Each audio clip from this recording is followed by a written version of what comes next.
Lives are in danger. Hey, it's Janelle Waz, and welcome back to another episode of Treknalysis. Remember that time Wesley's science project almost destroyed the Enterprise? Well, that's the TNG Season 3 premiere, Evolution. It's just a science project. Now, one could say that Season 3 of TNG was an evolution of its own, where the first season was pretty rough and Season 2 was better but still not perfect. Season 3 was when the show started to take off, and we get the version of TNG everyone thinks of when we think of TNG. We got some stylin new uniforms with a pop-up collar and a soundtrack that, while it still has its distinct 80s synthesizers, it incorporated orchestral music for an otherworldly tone. Season 3 also marked the return of the red-headed dancing doctor herself and the departure of Dr. Pulaski. Heck, she just kinda disappeared after curing Riker from his weird Vine clip show infection. I hope these are the right coordinates. Just kidding, Doctor. I swear I am so getting off this ship. But of course, we have to start this new chapter of TNG with a Wesley episode. And one where he almost destroyed the ship over a freaking science project.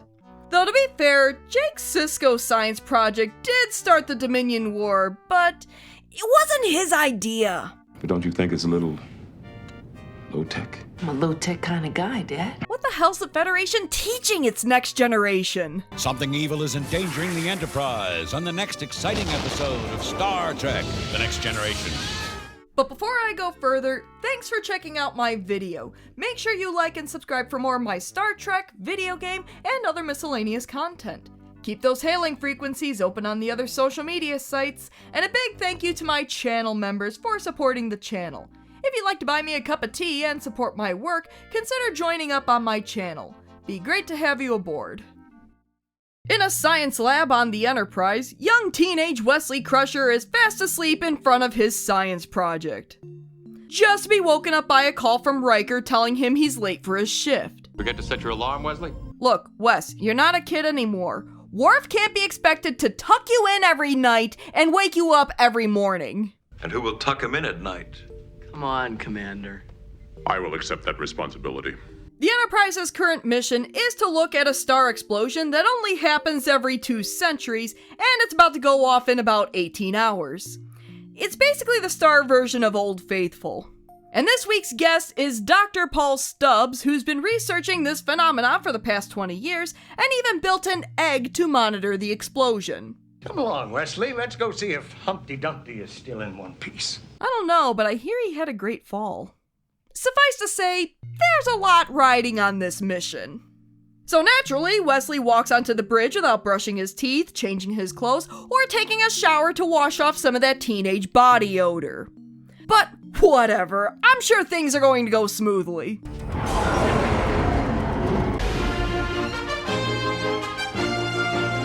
The Enterprise is drifting, Dr. Stubbs broke his back or something, and the computer claims everything's fine. No control malfunction has been recorded. Oh, well, I must have just imagined all of that. In fact, the entire ship is totally not malfunctioning.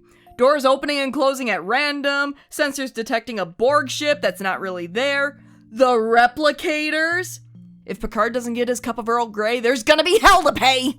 Meanwhile, in sickbay, they gave me all the ice cream I could eat. But look who came back after a season!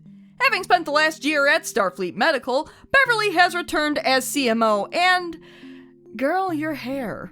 I swear, if the show isn't getting her hair length wrong, they're giving her micro bangs. But we're not here to talk about Beverly's hair.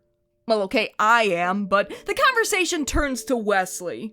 Is this all this boy does, Doctor? Fly the ship and read? Doesn't he ever have any fun?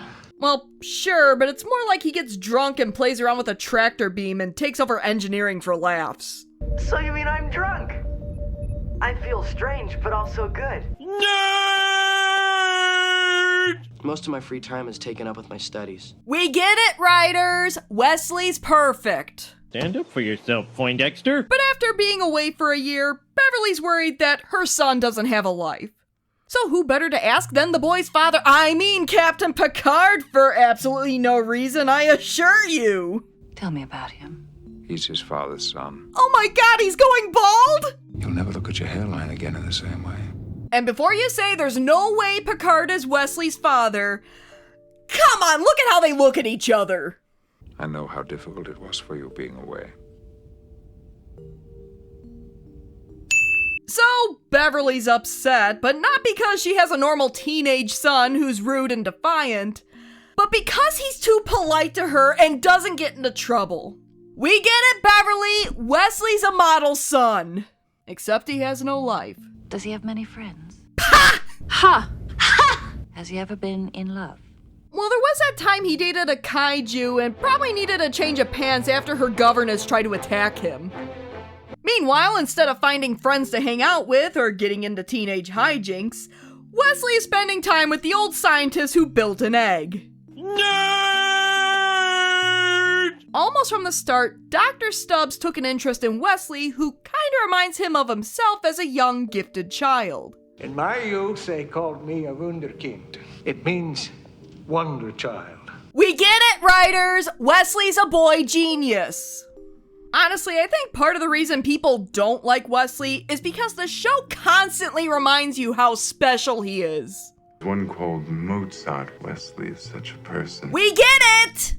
You will never come up against a greater adversary than your own potential. So anyways, the Enterprise computer broke even though it's insisting everything's totally fine, which is kind of a big deal since everything on board is tied to the computer, but Dr. Stubbs is insisting that they keep going because it'll be another 2 centuries for Old Faithful to go off and Starfleet will have questions.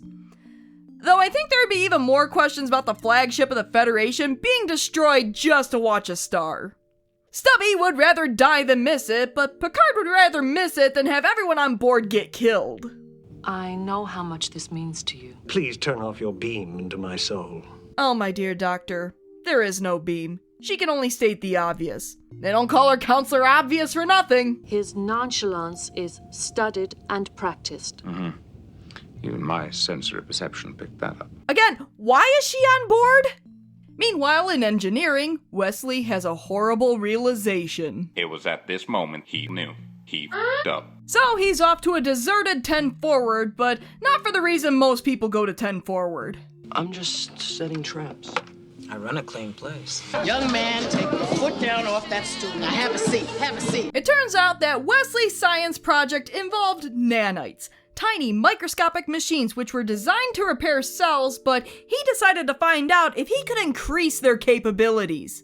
Which, of course, the Wunderkind accomplished. They're really harmless. But Wesley fell asleep with the container opened and 2 escaped. Yep, only 2. They're really harmless. But there's no way only 2 nanites could be responsible for all of this, right? It's just a science project. Yeah, and so was Jake Sisko's trip to the Gamma Quadrant. Damn it, Wesley, just grow beans next time! Roll that beautiful bean footage. Do you think you're gonna get a good grade? I always get an A. Yeah, an A for asleep! Meanwhile, the ship started blasting Stars and Stripes Forever. It is Stars and Stripes Forever, sir, by John Philip Sousa. Although, wanna bet Picard would be fine if it was La Marseillaise?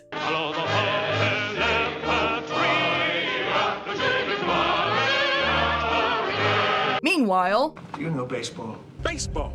But I have seen the great players in here. The man memorized entire baseball seasons in his mind. Not even Sisko was that crazy about baseball, and he made his entire senior staff play a game against Vulcans. And it's also about faith. And it is also about heart. Go where my heart will take me. Well, Mr. Responsible returns to the lab trying to save everyone's life while not having one for himself, when Mom walks in and tells him he's being too responsible and needs to chill out.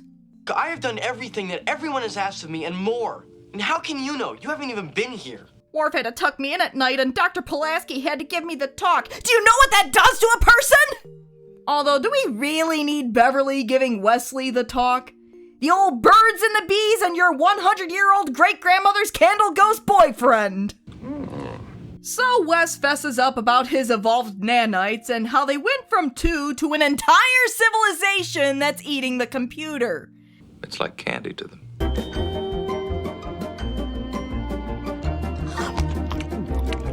Yeah, forget the dog ate my homework. Nanites ate the entire ship!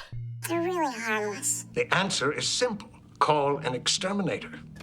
My card. But Picard wants the more peaceful option. Establish contact with the nanites, maybe even strike up a deal so they don't eat the computer and get them all killed.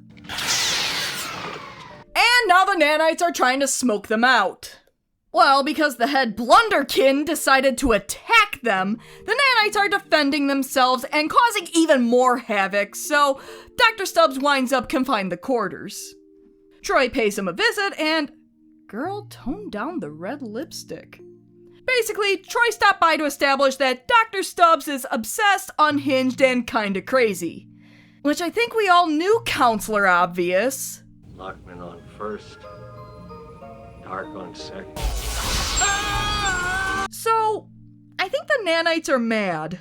But luckily, Data manages to establish contact with the nanites and offers to basically become possessed by them so they can talk outside of binary.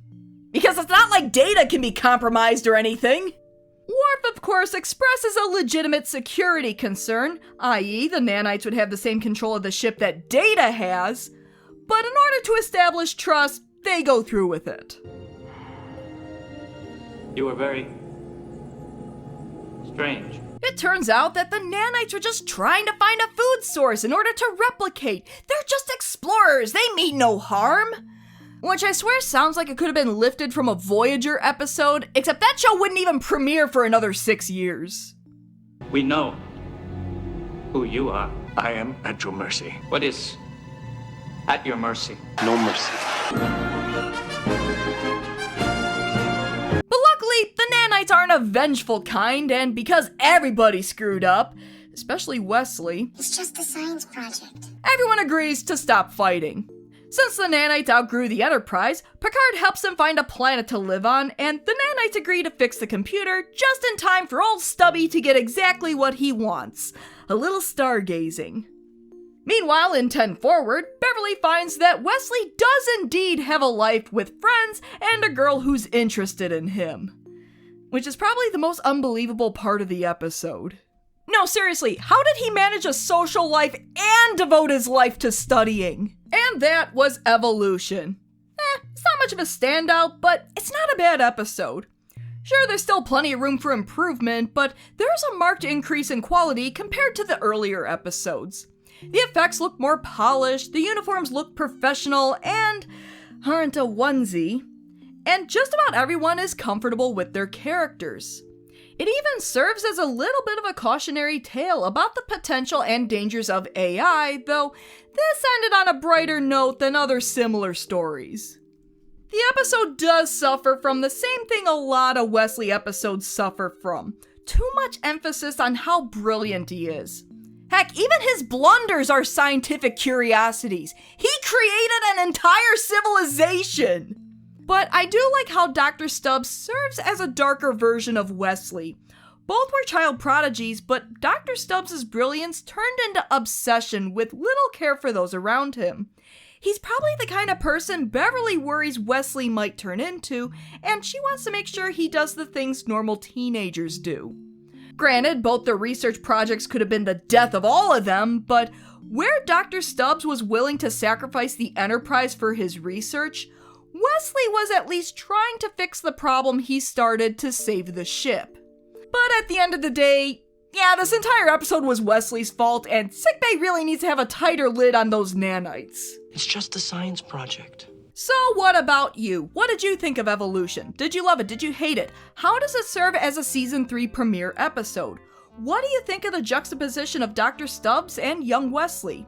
And what are some of your favorite computer-centric episodes of Star Trek? Please leave comments below and discuss. As always, thanks for tuning in to another episode of Treknalysis. If you like what you see, why not give my video a like and subscribe to my channel? Tell your friends. Until next time. Forget to set your alarm, Wesley?